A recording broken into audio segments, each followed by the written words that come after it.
Hello အားလုံးပဲမင်္ဂလာပါဒီနေ့မတို့ကျောင်းက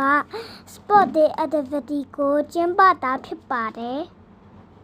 ကစားနည်းများအားလုံးကိုတနေ့ချင်းနေနဲ့အတူတူပျော်ရွှင်စွာကစားခဲ့ပါတယ်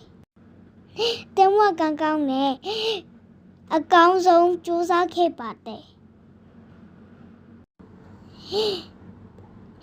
ပါဝင်ကြတဲ့ကျောင်းသားကျောင်းသူ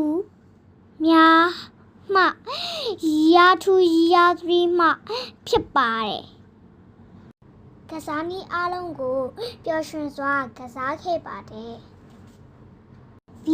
ဗီဒီယိုမှာမြင်နေရတဲ့အတိုင်းကျောင်းသားကျောင်းသူများပျော်ရွှင်စွာကစားနေကြပါတယ်တီချေများလည်းပါဝင်ကူညီပေးကြပါတယ်ကျောင်း Sport Day ကလည်းပျော်ရွှင်စွာနေ့တစ်ခုဖြစ်ခဲ့ပါတယ်ဒီနေ့ဗီဒီယိုလေးရတော့ဒီလောက်ပါပဲကြည့်ရှုသူအားလုံးကိုလည်းကျေးဇူးတင်ပါတယ်ဘိုင်ဘိုင်